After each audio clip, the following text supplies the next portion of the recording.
ओम नमो सिद्धेभ्य। ओम नमो सिद्धेभ्य। ओम नमो सिद्धि। मंगलमय मंगलकर वीतराग विज्ञान ताहि जाते भय हरहंतादि करि मंगल करियो ग्रंथ करम का जाते मिले समाज सब पावे निज पद दीन भुवन में वीतराग विज्ञान शिव स्वरूप शिव का मोति योग समाधि।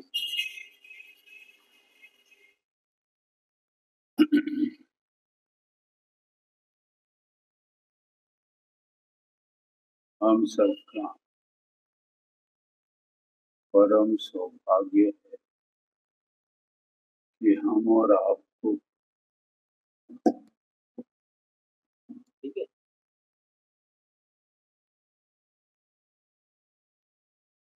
चढ़ाला का स्वाध्याय करने पावन अवसर मिला। जिस चढ़ाला में जो बात पंडित प्रवर दौलत राम जी ने रची है वो बात उनके घर की नहीं है, परंतु तीर्थंकरों की दिव्य ध्वनि में से निकली हुई बात चल कर आई। किस प्रकार से तीर्थंकरों की बात चलकर आई है उसका थोड़ा इतिहास समझ ले रहे तो हम और आपको इस छह डाला की महत्ता और इस छह डाला का अनुपमपना हमको विशेष रूप से लगे। जैसे हम विचार करते हैं कि तृतीय काल के अंत में आदिनाथ भगवान और वह प्रथम तीर्थंकर भगवान थे और हमारा चतुर्थ काल के अंतिम में हमारे भगवान महावीर चतुर्थ काल के अंत में हमारे शासन नायक भगवान महावीर तीर्थंकर के रूप में हुए। जब उन दोनों का विलय हो जाने के बाद हमारी तीर्थंकरों की दिव्य ध्वनि की परंपरा को हमारे तीन अनुबद्ध केवली हुए, उन्होंने उस परंपरा को चलाया। सुधर्माचार्य, लोहाचार्य और जम्बू स्वामी, उन्होंने उस परंपरा को आगे बढ़ाया। उसके बाद में यदि कोई केवली हुई तो वह श्रीधर केवली और अपने गोपाचल के इतिहास में भी आता है सुप्रतिष्ठित केवली और हमारे ये सुप्रतिष्ठित केवली तो यहीं से मोक्ष पता है। इसलिए इतिहास हमारे गोपाचल को सिद्धालय की उसमें गिनता है, क्योंकि निर्वाण कांड में नाम नहीं। निर्वाण कांड में सब शिवों के नाम आए किंतु गोपाचल का नहीं। जब वो श्रीधर केवली हुए, सुप्रतिष्ठित केवली हुए, उनके द्वारा वो परंपरा तीर्थंकरों की चली और उसके बाद में फिर हमारे शुद्ध केवली और वह हुए भद्रबाहु स्वामी। वो शुद्ध केवली हुए। और उसके बाद में ये केवलियों की परंपरा का अंत। तब आचार्य हुए और उन आचार्यों में सबसे पहले धरसेनाचार्य और उसके साथ में वीरसेन स्वामी, पुष्पदंत स्वामी, ये आचार्य हुए। और उन्होंने धरसेनाचार्य ने जो अपने मुखारविंद से पुष्पदंत को और हमारे दूसरे हाँ बुध बलि को जो अपना ज्ञान दिया, और ज्ञान देने के बाद में इन दोनों आचार्यों ने उसे लिपिबद्ध किया। देखो आचार्यों की निष्प्रता देखो, ज्ञान देने के बाद कहा उन दोनों को अब तुम यहाँ से चले जाओ, यहाँ मत रहो। क्यों? कि वह जानते थे कि मेरी आयु थोड़ी है और मेरा देह का विलय होगा तो थोड़ा बहुत राग संजलन का आ सकता है। तो उनको कह गए तुम चले और जाकर जो ज्ञान प्राप्त किया है उसको लिपिबद्ध करो। तब से वो शास्त्र तब से लिखना चालू। और जब वे शास्त्र लिखे उन्होंने ऐसे मूल ग्रंथों पर से फिर अन्य आचार्यों ने ग्रंथ बनाना चालू, अनुयोग के चालू की। और चारों अनुयोगों के चालू करने के पश्चात वह लिपिबद्ध सब आचार्यों का लिपिबद्ध ग्रंथ रचे गए। और आचार्यों के द्वारा लिपिबद्ध ग्रंथों की रचना होते होते जब यह छड़ाला नाम का जो ग्रंथ लिखा, ये सब भगवान की दिव्य ध्वनि में से आई हुई बात है। छड़ाला में जो महान है और जिसका स्वाध्याय करने का हमको अवसर मिला है, सौभाग्यशाली, ये दिव्य ध्वनि का हम स्वाध्याय कर रहे हैं। छड़ाला है विद्वान के द्वारा लिखी है, किसी आचार्य के द्वारा नहीं लिखी है, मुनि के द्वारा भी नहीं लिखी है, त्यागी के द्वारा भी नहीं लिखी है, किंतु एकमात्र दौलत राम जी विद्वान, उनके द्वारा यह लिपिबद्ध की गई। और उस लिपिबद्ध जो की गई है, उस लिपिबद्ध छड़ाला में उन्होंने भगवान की दिव्य ध्वनि का सार प्रस्तुत किया। संक्षिप्त में कैसे? तो पहली ढाल में उन्होंने 4 गति के रूपों का वर्णन सहयोग की अपेक्षा से किया। वास्तव में तो सहयोगी भाव दुख का कारण। कोई भी सहयोग चाहे अनुकूल हो तो वह दुख का, प्रतिकूल हो तो दुख का कारण हो, अनुकूल हो तो सुख का कारण हो, ऐसा वस्तु का स्वरूप नहीं। स्त्री कुटुंब की अनुकूलता हो तो यह जीव अपने आप को सुखी मानता है, और जीवन में थोड़ी गरीबी आ गई, रोग आ गया, प्रतिकूलता कुछ आ गई, पैसा था वो चला गया, ऐसा प्रतिकूलता आ गई, उस पर से भी अपने आप को दुखी मानता है।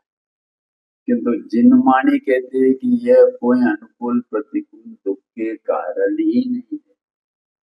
दुख का कारण तो ये हमारे लिए अनुकूल है प्रतिकूल के मात्र। दुख का कारण तो नियम सार में आचार्य ने कहा कि निस्वभाव को यह भूला है और पर को अपना मानता है, इसलिए दुखी। इस प्रकार की पहली ढाल में जब ये बात कही, और दूसरी ढाल में उन्होंने ये दुख का वास्तविक कारण, जिसका कि अपन स्वाध्याय करेंगे, ये दुख के कारण बाह्य पदार्थ नहीं है, अपने अंदर में ही सुख है का कारण है, दुख का कारण भी अंदर में ही है। बाहर में हमारा कोई सुख दुख का कारण है ही नहीं। यह बात लोगों को गले नहीं उतर, इस कारण से उनका संसार चल रहा है। ये बात गले उतर जावे ना कि मेरा सुख दुख का कारण, मेरा धर्म धर्म का कारण, कोई बाहर नहीं है, संसार और मुक्ति का कारण मेरा कोई बाहर, सब मेरे अंतर में ही है। और वो अंतर में मेरा जो संसार का दुख का कारण है, वो मात्र उन्होंने इस दूसरी ढाल में कहा कि मिथ्या दर्शन, मिथ्या ज्ञान, मिथ्या चारित्र, वो मूल कारण है। चारों और निमित्त कारण और व्यवहार कारण तो अनेक है, किंतु वे वास्तविक कारण नहीं। सच्चा कारण तो मिथ्या दर्शन, ज्ञान, चारित्र को हम और आपने समझना चाहिए। तभी हम और आप सच्चे कारण को समझेंगे तो उसको दूर करने का प्रयत्न करेंगे। हम गरीबी को दुख का कारण मानेंगे तो हम धनाढ्य होने की सोचेंगे, और धनाढ्य होना हमारे हाथ की बात नहीं है, वो पुण्योदय की बात। रोग को दुख का कारण करेंगे तो अनेक डॉक्टरों को बताकर हम उसको दूर करने का प्रयत्न करेंगे, और अनेक डॉक्टरों को बताने पर भी पुण्योदय नहीं होगा तो उसका रोग भी दूर नहीं। इसलिए ये दौलत राम जी ने बहुत ही महत्वपूर्ण बात हमको बता दी। सारे पर पदार्थों से दृष्टि हटाने के लिए दूसरा अधिकार, दूसरी ढाल, जो हम और आप सब बाह्य पदार्थों में ही अपना सुख दुख देख रहे हैं, और वह कहते हैं कि सुख दुख बाह्य में है नहीं, अंतर में ही है। नरक गति का परिणाम भी तेरे अंतर में, स्वर्ग गति का परिणाम भी तेरे अंतर, तिर्यंच का भी मनुष्य गति का परिणाम तेरे अंतर में है, बाहर में है ही नहीं कोई। और मोक्ष मार्ग का, सम्यक दर्शन का, श्रावक का, मुनि पने का, अरहत बने का, श्रेणी बने का और सिद्ध बने का कारण भी तेरे अंतर में। ये जो दूसरा अधिकार यही बताने के लिए प्रस्तुति कर रही है, क्यों हमारी दृष्टि बाहरी बात लौटती। जैसे ये आंखें है ना, वो सब उसको बाहरी बात दिखता है, अंतर में वो दिखता ही नहीं। कान वहां बाहर के ही सुनते हैं, अंदर की बातें नहीं सुनते। रसना इंद्रिय चखती है तो यहाँ की बातें, यहाँ का स्वाद नहीं लेती, बाहर से वस्तुओं का आकर स्वाद लेती है। ये पांचों इंद्रिय के दरवाजे बाहर, इसलिए। और हमारा आत्मा है अंतर, अतीन्द्रिय स्वभाव वाला, अंतर में है, और उसकी प्राप्ति करेंगे तो अंतर्मुख होकर होगी, बहिर्मुख होकर इसकी प्राप्ति हो ही नहीं सकती। बहिर्मुख में तो ये इंद्रियों के माध्यम से बाह्य पदार्थ जानने में आएगा, और उसमें इष्ट अनिष्ट बना करेंगे तो मैं मिथ्यात्व का दोष नहीं। ये दूसरा अधिकार, तीसरा, चौथा, पांचवा, छठा, ये चारों अधिकार दुख से मुक्त होने के उपाय बताए। क्या नवीन जी इसलिए बता रहा हूं कि आप पढ़ोगे तो नहीं पूरा, तो ये बातें छह डाला कि आपको ख्याल में आ जाए कि क्या विषय इसमें परिपूर्ण दौलत राम जी ने क्या दिया। इसलिए क्या हरिचंद इसलिए आपको प्रस्तुत, क्योंकि आप ज्यादा लंबा सीखना नहीं चाहते, याद करना नहीं चाहते, इसलिए संक्षिप्त में थोड़ा याद हो जाए आपको कि पहली ढाल में ये बात है, दूसरी ढाल में ये बात है, फिर उससे विस्तार आपके दिमाग में दौड़ेगा। तीसरी ढाल, चौथी ढाल, पांचवी ढाल, छठी ढाल, इन सब में दुख से बचने का उपाय बताया। दूसरी ढाल में दुखों का कारण बताया, और तीसरी, चौथी, पांचवी, छठी ढाल में दुख से मुक्त होने का उपाय बताया। ये बताया। पांचवी ढाल में जो ज्ञानी धर्मात्मा है और हम और आपको ज्ञान पूर्वक वैराग्य की बात उन्होंने 12 भावना रूपी जननी के माध्यम से, जननी का 12 भावनाओं को, इसे तो 12 भावनाओं को उन्होंने ये वैराग्य, ज्ञान पूर्वक वैराग्य की बातें उसमें बताई है कि संसार से ये जीव विरक्त कैसे हो।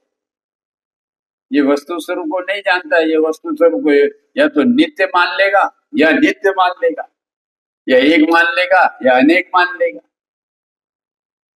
किंतु वस्तु नित्य भी है, अनित्य भी है, एक भी है और एक अनेक भी है। ये वस्तु का स्वरूप है, ये नहीं समझता। इसलिए उन्होंने ये इस भावना के माध्यम से हम और आपके जीवन में वैराग्य आवे। अरे जगत में कोई सदा रहने वाली चीज नहीं।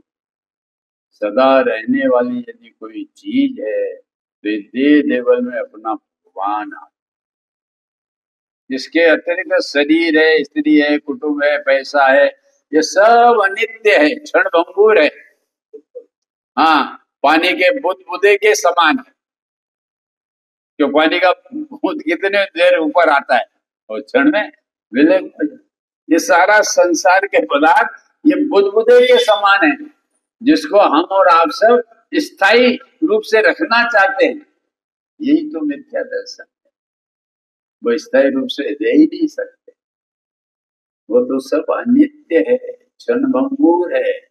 पत्नी को आप रखना चाहें तो सदा नहीं रह सकते, पैसे को आप सदा रखना चाहे तो नहीं रह सकते, अनित्य है। तो ये 12 भावना के द्वारा हमें वैराग्य दिलाने के लिए उन्होंने इस प्रकार की यह 5वीं ढाल।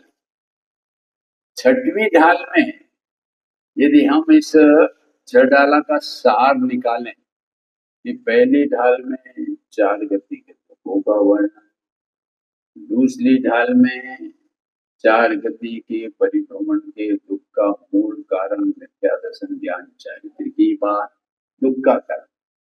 तीसरा, चौथा और 5वां में और 6ठे में उन्होंने दुख से मुक्त होने के उपाय की बात। 5वें में हम और आपके जीवन में वैराग्य ज्ञान पूर्वक वैराग्य आवे, क्योंकि वैराग्य बिना ये आत्मा की तरफ आ ही नहीं सकता। जब तक संसार को अनित्य नहीं मानेगा और अपने को नित्य नहीं मानेगा, अपने को ध्रुव नहीं मानेगा और जगत को अध्रुव नहीं मानेगा, तो अध्रुव का सहयोग कैसे छोड़ेगा? क्योंकि उसमें उसने ध्रुव बने की कल्पना क्या। तो इसलिए और 6ठा अध्याय जो लिखा है दौलत राम जी, वो श्रमण का स्वरूप है। किसका? हाँ, हमारे 4थे और 5वें में समणोपासक माने श्रावक का स्वरूप बताया, और 5वें में मुनि का स्वरूप, और 6ठे में विशेष मुनि का स्वरूप बताया, श्रवण का स्वरूप बताया। क्या रिचन जी? किंतु श्रवण का स्वरूप जो उन्होंने बताया अद्भुत है। यद्यपि पंडित दौलत राम जी को श्रवण का दर्शन करने का लाभ नहीं मिला। क्या दौलत राम जी को सच्चे मुनि के दर्शन नहीं मिले? जुनैन जी, समझे? हाँ, नहीं मिले थे। फिर भी उन्होंने श्रवण का इतना अद्भुत स्वरूप 6वें अध्याय में लिखा। उनको दर्शन का तो स्वरूप मिला नहीं, किंतु उनकी चर्या को देखने का भी उनको अवसर नहीं मिला। तो मुनि थे नहीं। जो लोग कहते हैं ना, उस समय में मंदिर जो बनते थे प्रतिमाओं पर प्रसिद्धि लिखी जाती थी, तो किसका नाम लिखा जाता? कौन सूर्य मंत्र देता? ये हमारे विद्वान ही देते थे, प्रतिष्ठाचार्य देते। यद्यपि शास्त्र में तो प्रतिष्ठाचार्य का ही नाम लिखा है, मुनि राजों का तो लिखा ही नहीं। वो कहते हैं आचार्यों का। फिर आचार्य का अगर तुम मानते हो कि सूर्य मंत्र, तो फिर मुनिराज नहीं देंगे, तुम्हारे जितने आचार्य वही दे पाएंगे। तो ये तो है नहीं।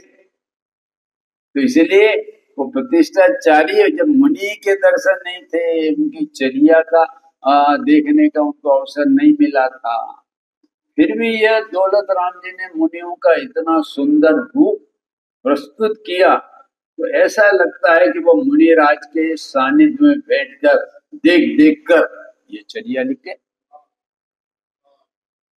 वैसा कुछ करना है। अरे इसने कहा अभी तक कोई हमारे उनके जीवन चरित्र में पूर्व संस्कार की बात नहीं है।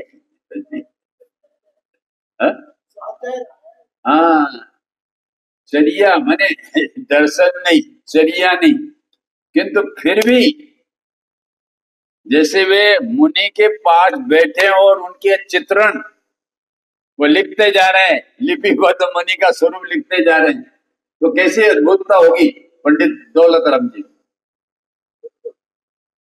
ऐसा उनका 6 डाला लिखा गया। ऐसे 6 डाला का स्वाध्याय करने का हमको सौभाग्य मिला है, तो बोलो हम सौभाग्यशाली है। ये इसलिए मैंने आपको ये इतिहास थोड़ा महत्वपूर्ण बताया कि अपनों को इसके प्रति कितना महानता होनी चाहिए, इसके प्रति कितना समर्पणता होना चाहिए, तब उसकी बात हमको और आपको समझ में आएगी, अन्यथा आ ही नहीं सकती। तो इस प्रकार से हमारे दौलत खान जी के द्वारा ये 6 डाला और उस 6 डाला में जो विषय प्रस्तुत किए हैं बहुत ही हम और आपके लिए कल्याण के लिए किए गए हैं। इसलिए इसका स्वाध्याय तो हमें प्रतिदिन हमारे दिमाग में दौड़ना ही चाहिए। ये मैंने संक्षिप्त में इसलिए कहा कि आपके दिमाग में 6 डाला में 4 गति का वर्णन की जब हम बात सोचेंगे कि पहले अध्याय में 4 गति का वह विवरण किया है, तो आपके दिमाग में ये नरक में पाप के उदय के कारण जाते हैं और वहां कैसे कैसे संयोगों पे दुख का हम और आपका अनुभव होता है, वो बात हमारे दिमाग में दौड़ जाना चाहिए। जैसे मैं कहता ना कि जैसे हम बाहर गए और हमारा मकान हमको याद आता है तो सब ख्याल में आता है कि बड़े भैया कल कमरा है, ये छोटे भैया का कमरा है, ये बिचले का कमरा है। वो कमरा इतना बड़ा मकान हमारा बाहर जाने पर थोड़ा याद करते ही सब याद आ जाता है। तो ऐसे ये 6 डाला का विषय याद हो जाएंगे, ख्याल में आ जाएंगे, तो आपको 6 डाला का पूरा विषय प्रतिदिन आपको उसका स्वाध्याय। इसलिए ये 6 डाला नाम का ग्रंथ जो मैंने आपको कहा, सौभाग्य समझना कि आज को उसका स्वाध्याय करने का अवसर आया है, क्योंकि वो बात 6 डाला में जो आई है वो आदिनाथ तीर्थंकर के दिव्य ध्वनि से लेकर आचार्यों तक और आचार्यों से लेकर फिर विद्वान तक आई। वो बात विद्वान की नहीं है, वो भगवान आदिनाथ की दिव्य ध्वनि। कोई भी जैन दर्शन का ज्ञानियों का ग्रंथ छोटा मोटा मत सब महान है। वो आत्म कल्याण के लिए छोटा भी होगा तो पर्याप्त है। ऐसे हम और आपको ग्रंथों की वह स्वरूप देखा आपको बताई। अब हम और आप सब दूसरा जो हमारा अध्याय का हमको स्वाध्याय करना, वो स्वाध्याय की बात हम और आप चलते हैं। आप निकाल लीजिए, मेरे में तो पाना है 33 23 हाँ 23 पाने पर हमारा दूसरी ढाल, हम उस दूसरी ढाल को अभी पढ़ते हैं, जिसका शीर्षक उन्होंने लिख दिया है संसार माने चतुर्गति। चतुर्गति को 84 लाख योनियां को, इसमें परिभ्रमण का, इसमें घूमने का वास्तविक कारण कौन है? वास्तविक कारण को कि परमार्थ, सत्य कारण को, सत्य कारण की बात बताई। उपचार कारण तो बहुत जनवाणी में लिखे, कर्म दुख का कारण है, परिवार दुख का उपचार से कारण का, ये सब उपचार की बातें। ये वास्तविक हमारे दुख के कारण नहीं है। और दुख का कारण मूल तो वो समझ के रखना कि निःशुद्धात्मा से हम च्युत होकर पर को अपना मान रहे इसलिए दुखी। ये मूल रखना हमेशा, समझे। जितनी बातें अन्य आवे किंतु वो सब नास्ति से आई, अस्थि से तो अपने निःशुद्धात्मा का इसने अनुभव नहीं किया, इसलिए दुखी। इसलिए परिणाम की अपेक्षा से यदि दुख की बात करेंगे तो हमारे परिणाम में जो मिथ्या दर्शन ज्ञान चालित हुए वो दुख के कारण, और कर्म की अपेक्षा से कहेंगे तो दर्शन मोहिनी कर्म का ये हमारा दुख का। और आगे बढ़ेंगे स्थूलता से कि स्त्री कुटुंब दुख की, परंतु ये बिल्कुल सत्य नहीं है। सत्य ये दौलत राम जी हमें दूसरी ढाल में बताए, क्योंकि सत्य आपको पता नहीं होगा तो अपनाएंगे कैसे सत्य को? आपने असत्य को ही सत्य मान लिया। तो जैसे त्याग धर्म, हमारे वो बात आई थी ना, सोच धर्म में, हाँ हाँ, सोच धर्म में ही आई थी कि हमने सोच धर्म का सत्य स्वरूप नहीं समझा और नाने धोने को ही वह समझ लिया, तो फिर हमारे सत्य धर्म की खोज ही खो गई। कभी हमारा सत्य धर्म हमको समझ में ही नहीं आएगा। सोच धर्म की वो इसलिए उसकी सत्य की खोज चाहिए, और जब तक सत्य नहीं मिले तब तक खोज चालू रखो। अगर तुमने असत्य को सत्य मान लिया, जो हत्यारा नहीं है उसको हत्यारा मान लिया, फाइल बंद, फिर सच्चा हत्यारा मिलेगा नहीं। इसलिए जब तक सच्चा हत्यारा नहीं मिलेगा, अब जगत में तो वो जो हत्यारा नहीं था और अन्य को हत्यारा गवर्नमेंट ने मान कर उसको सजा भी दे दी, सब कुछ हो गया, तो फिर क्या होगा? फाइल ही बंद हो गई, और फाइल बंद हो गई तो सच्चा हत्यारा नहीं मिल पाएगा। ऐसे ही प्रत्येक वस्तु की जब तक यथार्थ शोध हम और आप नहीं कर ले में और हमको ज्ञान में ना आवे कि यही यथार्थ वस्तु का स्वरूप है, तब तक उसकी शोध चालू रखना। वह एक न एक दिन सत्य आपकी परिणति में परिणमित हुए बिना रहेगा। ऐसा इसी प्रकार से यहाँ पर ये जो दूसरा अध्याय है, जिस दूसरे अध्याय में हम और आपको दौलत राम जी बता रहे हैं, जो हम पढ़ते हैं, फिर उस पर अपन विचार। ऐसे मिथ्या द्रव्य ज्ञान प्रमाता भरत दुख जन्म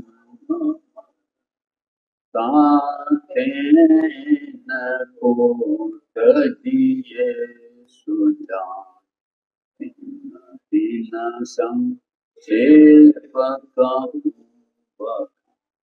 पिछले दफे में मैंने डाला कि पहली ढाल पर जब अपन और आप स्वाध्याय किया था, तो मैंने एक शब्द पर आपको ध्यान आकर्षित किया है कि दौलत राम जी को ताही सुनो। उन्होंने ये सुनो शब्द उन्हें इतना प्यारा कि जिस प्यारे शब्द को उन्होंने प्रत्येक ढाल में प्रस्तुत किया। ऐसी कोई ढाल नहीं है कि जिसमें जनवाणी को सुनने के लिए प्रेरणा न दी। हर ढाल में प्रेरणा दी, ताई सुनो, और उसकी शर्त भी रख दी, जो चाहो मन को, मन थिर, मन को थिर करके जिनवाणी सुनना चाहिए। तन को और अंध को स्थिर करके जिनवाणी सुनने की बात नहीं है। मन मने हमारा ज्ञान में अस्थिरपना है। मन मने ज्ञान, अगर ज्ञान में अस्थिरपना है तो तीर्थंकर भगवान की वाणी भी सुनते हो तो उनकी बात भी पकड़ में आने वाली। अस्थिर है ना, अस्थिरता में वो किस पर दृष्टि स्थिरता की डाले कि जो जिस पर उसकी दृष्टि टिकी रहे। ये घड़ी है, पहले जमाने में गोलक चलती थी, और वो गोलक चलती, इधर चले इधर चले इधर चले। कोई उस पर स्थिर अपनी दृष्टि टिकाना चाहे तो होगी नहीं होगी। ऐसे ही हम और आपका परिणाम में इधर उधर बंदर की भांति चंचल रूप से परिणमित होता रहेगा। आपको जिनवाणी समझ में आने वाली नहीं। इसलिए जिनवाणी को सुनना हो तो मन को उपयोग को स्थिर करके, अपने ज्ञान को स्थिर करके सुनोगे तो आप जो सामने वाला वक्ता कह रहा है उसकी बात आपको समझ में आए। जैसे पुराने जमाने में रेडियो था, अब रेडियो में अनेक प्रकार के स्टेशन थे। अब स्टेशन में हिंदुस्तान का भी है, पाकिस्तान का भी है, हमारा रशिया का भी है, अमेरिका का है, सबका है। अब हिंदुस्तान की जो सुई, जो नंबर है, उस पर अपने रेडियो की सुई लगाएंगे तो हमें हिंदुस्तान के समाचार सुनने को मिलेंगे। और यदि हमने सुई हिंदुस्तान के वो पॉइंट पर न लगाई, पाकिस्तान के पॉइंट पे लगाई, तो वो तो हे अल्लाह बिस्मिल्लाह वो सुनने को मिलेगा। क्यों कि तुम्हारे सुई उचित स्थान पर नहीं लगाई। इसी प्रकार से हमारी जनवाणी की बात चल रही हो और उस जनवाणी की बात पर हमारे उपयोग की सुई यदि इधर उधर गड़ जाती हो, परिवार में जाती हो, समाज में जाती हो, दुकान पर जाती हो, तो उसको जनवाणी की बात समझ में तो नहीं आएगी, किंतु जनवाणी का बहुत बड़ा हमें अभिनय करना है, बहुत बड़ा दोष करना। इसलिए जनवाणी को तो ऐसा सुनना चाहिए कि वक्ता बैठा है, गुरु बैठा है, ये नहीं समझना कि पंडित दौलत राम जी यहाँ बैठे, जगदीश चंद नहीं। समय साहब सुन रहे हैं तो आचार्य कुनकुन देव बैठा है, वो सुना रहे हे भव्यो यदि आत्म कल्याण चाहते हो तो जनवाणी को स्थिर करो। आचार्य बैठे हैं, क्या महेश चंद जी नहीं बैठे हैं इस पर प्रवचन सार पर आपको प्रवचन दे रहे हैं। आचार्य अमृत चंद्र और कुंदकुंद बैठे हैं। हाँ, उस बात को ध्यान में रख के सुनोगे तो आपको उस जनवाणी के प्रति आस्था होगी, विश्वास होगा। अरे कुंकुम आचार्य वन में से आकर जनवाणी की गद्दी पर बैठकर हम और आपको भगवान आत्मा कह रहे हैं और भगवान होने की बात कह रहे हैं, तो ये कुंकुम आचार्य की बात है, ये महेश चंद जी और जगदीश चंद जी की बात नहीं है। जितना आपको वो वचनों पर, वो जिन्होंने ये वचन लिपिबद्ध किए हैं, वो आपको यह दिखना चाहिए कि ये कह रहे हैं हम, तब आपको वो बात पर विश्वास आएगा। अरे चंद जी, हाँ, और तो ये भी सोचना चाहिए जनवाणी सुनते समय गुरु बैठे हैं और सुनने वाला मैं एक ही बैठा हूं। मुझे गुरु कह रहे हैं हे भव्य जो कल्याण चाहते हो तो ये कार्य, और दूसरी तरफ देखना ही नहीं, मेरे को ही कह रहे हैं, मेरे को ही संबोधन कर रहे हैं हे भव्य। दूसरा बैठे कि नहीं बैठे, मैं ही बैठा हूं और मेरे को ही संबोधन कर रहे हैं। ऐसी जनवाणी सुनने का हमारा ध्येय होना चाहिए, तब अपने को ख्याल है। अन्यथा हाँ ठीक है सबको सुना रहे, नहीं मेरे को ही सुना रहे हैं। भव्य जी कह रहे हैं, मेरी योग्यता देखकर मुझे भव्य कहा, भव्य नहीं। जन दर्शन में भव्य कहना वह गाली नहीं है, भव्य कहना वह गाली। जिसको भव्य अगर जनवाणी कहती है तो समझना कि उसका कल्याण, भव्य कह दिया। अपन देखते हैं हमारे स्वामी जी के मुखारबिंद से किसी सेठ का नाम आता है, हे भगवान दास, क्या बात है, समझ में आया, समझाणु का ही। तो जिस सेठ का नाम आया वो श्रेष्ठ बनने के लिए उनकी वाणी में आ गया नाम, और श्रेष्ठ बनने की कोशिश करो। धन के सहयोग से सेठ बना वो तुम्हें डुबो देगा, उसका हम पना मम पना। और जनवाणी सुनकर श्रेष्ठ बनोगे तुमको संसार सागर से तिरा। तो ऐसे ही जनवाणी सुनने के लिए जो शब्द दौलत राम जी ने रखे हैं बहुत मार्मिक है। ताई सुनो भव्य मन तेरा जो चाहो अपनो, ऐसी जनवाणी सुनना चाहिए। इसलिए यहाँ पर जो सुन शब्द पर अपन ने विचार किया, यह उनको इतना प्यारा था कि छठों ढाल में उन्होंने सुन शब्द का प्रयोग किया। बारंबार हमको जनवाणी सुनने के लिए बारंबार प्रेरित किया।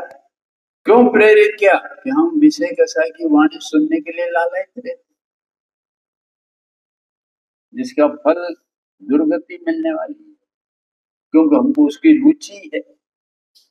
उसके प्रति हमें अनंत प्रेम है, और भगवान की वाणी के प्रति हमें प्रेम ही नहीं है, इसलिए उसकी वाणी सुनने के लिए हमारा मन लालायित नहीं होता कि स्वाध्याय होने वाला है, 8 सवा 8 से चालो, घर से निकलो, काल कोठरी में से निकलो, अन्यथा यह काल कोठरी हमें अज्ञान अंधकार में डुबो देगी। इतना घर में बैठे हुए माता बहनों और भाइयों को ये विचार आना चाहिए स्वाध्याय के समय, तब वो यहाँ आएंगे। ये काल कोठरी है, चारों तरफ से जिधर भी आप जाओगे मुंह काला होने वाला है। मेरी पत्नी कहोगे तो मुंह काला, मेरा पुत्र कहोगे तो मुंह काला, मेरा पैसा कहोगे तो मुंह काला। विषय को अपना माना ना, पर्वतान को अपना माना ना, तो वो काला काला होता जाएगा तेरा मुंह। जो हमारे धर्म की अपेक्षा से वो काला मुंह काले गतियों में जाएगा। इसमें चलो, अब हमने यह छंद पढ़ा ना, और उसका शीर्षक पढ़ा संसार, संसार चक्र। एक पर संसार चक्र लिखा, कौंस में 4 गति लिखी। संसार चक्र जैसा है, संसार चक्र है। जैसे अपने सिद्ध चक्र में विचार किए थे कितने चक्र, तो उसमें आया था देवेंद्र चक्र, राजेंद्र चक्र, और हमारे नए चक्र का भी आया, और संसार चक्र, और फिर अंतिम में सिद्ध चक्र। ये देवेंद्र चक्र, राजेंद्र चक्र, धर्म चक्र, इन तीनों चक्रों को प्राप्त करके छोड़ना पड़ता है। तीर्थंकर भी जब जिनराज पद को अर्थात सिद्ध पद को आया था छठा अपने 10 लक्षण पर्व, उसमें वह जिनराज हमारे ब्रह्मचर्य धर्म में आया था कि वह उसमें वह तीर्थंकर भी यदि सिद्ध पद को प्राप्त करना है, जिनराज पद को प्राप्त करना है, तो उसे धर्म चक्र छोड़ना पड़ेगा, तब वह सिद्ध चक्र में सम्मिलित होगा। तो ऐसे यहाँ पर संसार चक्र, और वह संसार चक्र उपचार रूप से ये 4 गति रूप है। वास्तव में तो हमारा आत्मा की पर्याय ही अपने स्वभाव से खसकर पुण्य पाप भी शुभाशुभ भावों को अपनी मानता है, तो वो संबंध है कि उसका संसार चक्र चालू। क्यों चालू? वो संसार माने संसरण इति संसारा। संसार का अर्थ अपन सोचो, संसरण इति संसारा। संसरण माने खसक जाना, किससे? यायक स्वभावी आत्मा से खसक जाना, और पुण्य पाप रूपी भावों को अपना मानना, उसका नाम है संसार। कल उदाहरण भी दिया था कि पटरी, अपने रेल की पटरी पर चल रही है, और वह रेल यदि पटरी से यदि च्युत हो जाती है तो क्या होता है? जमीन में धंस जाती है। ऐसे हम और आप भी अपने ज्ञायक स्वभाव से च्युत होकर पुण्य पाप को अपना मानेंगे, तो हम भी संसार रूपी पृथ्वी में धंस जाएंगे और वह भव समुद्र में डूब जाएंगे। संसार को स्त्री कुटुंब संसार नहीं है, वो तो उसको उपचार से कह देते, व्यवहार से कह देते, क्योंकि उसके निमित्त से हमारे अंदर में मोह राग द्वेष होता है, तो वह उसको ऐसा व्यवहार से उसको संसार कह देते हैं, किंतु वास्तव में वो संसार नहीं, वो तो ज्ञेय है, वो तो मात्र जानने योग्य है, न वह हित रूप है न अहित रूप है। अहित रूप के लिए दौलत लिखा, आत्म के अहित विषय कसाय, इनमें मेरी परिणति न जा। मेरे अहित करने वाला इस जगत में कौन है? शत्रु मेरा नहीं, कोई गरीबी नहीं, मेरा शत्रु तो कौन है? मेरा जो आत्म के अहित करने वाला कोई है। ये पांच इंद्री और क्रोध मान माया लोभ, इनमें जरा मेरा विषय मेरा उपयोग जाता है और उसमें अपनत्व करता है, और वह अपनत्व रूपी विभाव भाव ही वास्तव में मेरा नुकसानदायक है, वही मेरा संसार है। दिगंबर धर्म की बात जगत से उल्टी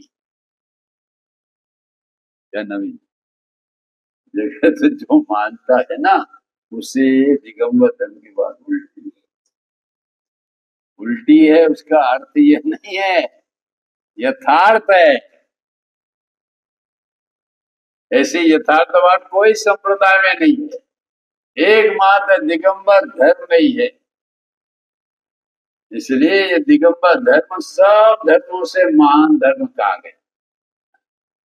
वो जर्मन वाले ने आकर कहा ना कि भाई ये सब धर्मों की मान्यता एक जैसी, सब स्वभाव में धर्म मानते, किंतु एक दिगंबर धर्म ऐसा है कि जो स्वभाव को बंध का कारण मानता है, संसार का कारण मानता है, और उस पुण्य पाप भी बंध से भिन्न अपना अबंध स्वभावी भगवान आत्मा का जो अनुभव करके वीतराग परिणति प्रकट करता है, बस वही वास्तव में धर्म है। कोई धर्म नहीं करेगा कि वीतरागता ही धर्म है। बोला था कि वीतरागता ही धर्म है और वीतरागता ही पूज्य है। बस ये जैन दर्शन के दो सिद्धांत। वो हमारे एक क्षुल्लक थे, देशभूषण कुलभूषण, वो बिल्कुल गुरुदेव के शास्त्रों को पढ़ते थे और गुरुदेव की तत्व की बात कहते थे, और यह भी कहते थे कि कांजी स्वामी जो कह रहे हैं वो बिल्कुल यथार्थ है, वास्तविक तरह से ये वस्तु का स्वरूप। वो क्षुल्लक वही कहता था। एक शांति सागर भी दिल्ली तरफ हुए, वो भी यही कहते थे कि कांजी स्वामी जो बात कह रहा है वो यथार्थ बात, वो जनवाने की बात है, भगवान की बात है। वो अपने मन से नहीं कह रहे हैं। एक निर्वाण सागर थे हमारे मध्य प्रदेश में, वह भी यही कहते थे कांजी स्वामी जो बात कह रहा है वह यथार्थ। और महाराष्ट्र के जो समुद्रभद्र आचार्य थे वो भी ये कहते थे कि कांची स्वामी जो बात कह रहा है वो यथार्थ। जिन्हें शिकायत की महाराज वो तो आत्मा की बात कहते, समुद्रभद्र से ये बात कही कि कांची स्वामी आत्मा की बात है समय के माध्यम से। महाराज ने कहा यदि मेरे सामने भी समय सार होगा मैं भी यही बात करूंगा, दूसरी क्यों कहूंगा, क्योंकि उसमें लिखी हुई वो बात। स्वामी जी अन्य क्यों कहे? स्वामी जी अन्य कह ही नहीं सकते जनवाणी के विरुद्ध, इसलिए यथार्थ बात। इसलिए हम और आप सब समझ लें कि संसार किसे कहते हैं। ये स्त्री कुटुंब संसार नहीं है, ये अंदर के अपने सीने में से ये शल्य निकाल देना। तो फिर कौन संसार है? कि स्वरूप से च्युत होना और स्वरूप से च्युत होकर ये पुण्य पाप भावों को अपना मानना, बस वही संसार। विभाव भावों को अपना मानना वह संसार, और विभाव भाव से भिन्न आत्म तत्व का अनुभव करना और शुद्ध रूप वितराग रूप परिणाम करना वो धर्म। निसंसार अवस्था की दशा। इस संसार मैंने पहले ही कहा कि संसार भी अपने अंदर में है, और निसंसार दशा सम्यक दर्शन ज्ञान की चारित्र की दशा भी अपने अंदर में है। दुख भी अपने अंदर में है और सुख भी अपने अंदर में है। बाहर में हमारा कुछ नहीं है। बाहर में तो ये 6 द्रव्य और उनकी संख्या अपेक्षा सब ज्ञान के गे हैं, जानने योग्य है। बस किसी में भी भला बुरा मानने की आवश्यकता नहीं है। भला बुरा मानोगे तो संसार खड़ा हो जाए। बस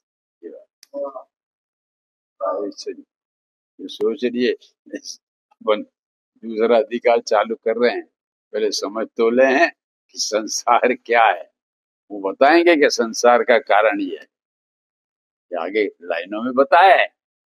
तो यही उसका सार है। पहले हम समझ लें कि संसार बाहर में है ही नहीं हमारा, समझे। ये लड़की स्त्री कुंड हमारा संसार है ही नहीं, ये बस।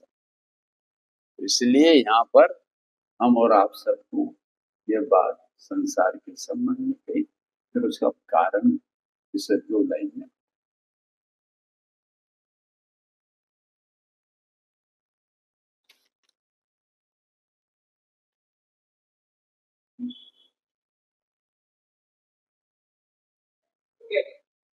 हो गया ना, 9 बज गई।